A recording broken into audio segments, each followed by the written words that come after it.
দেখুন বেয়াদব কি বলে। আপনাদের সামনে আজরাইল আসবে, সেটা হলো আপনার থিওরি। আমার মুর্শিদ সুরতে আমার কাছে আজরাইল আসবে ঠিক, তবে আজরাইল জান কবজ করবে না, আমার সরাসরি গাউসে বাগদাদ আমার জান কবজ করবে, এই কথা।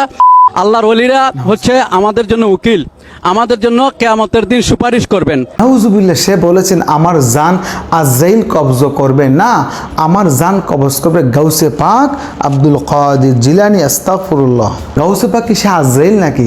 আব্দুল কাদের জিলানী রহমাতুল্লাহ তিনি কি আজরাইল যে এই লোকের জান কবজ করবে? এগুলি অতিরঞ্জিত বাড়াবাড়ি কথা। আজকে এই অতিরঞ্জিত বাড়াবাড়ি কথার কারণেই কিন্তু আজকে এই সমস্ত ইসলামের মধ্যে ফাটল সৃষ্টি হয়ে যাচ্ছে। অবশ্যই আমাদের জান কবজ করবেন আল্লাহর হুকুমে, আজরাইল আলাইহিস সালাম তিনি আমাদের জান কবজ করবেন। কিন্তু এই বেয়াদবটা বলেছেন আজরাইল আলাইহিস সালাম নাকি তার জান কবজ করবে না, বরং তার জান নাকি কবজ করবে গাউসে পাক। নাউজুবিল্লাহ। কিন্তু গাউসে পাক তিনি কি, তাকে কি আল্লাহ ক্ষমতা দিয়েছেন মানুষের জান কবজ করে? তিনি আল্লাহর ওলি, আমরা তিনাকে মানি, তিনাকে মাতার তাজ মনে করি। কিন্তু তার মানে এই না যে অতিরিক্ত বলতে বলতে তিনাকে মানে একদম আকাশচুম্বী আল্লাহ তাকে যে দায়িত্ব দেন না, এই দায়িত্ব কথা বলে ফেলবো, বিষয়টা কিন্তু এমনটা নয়।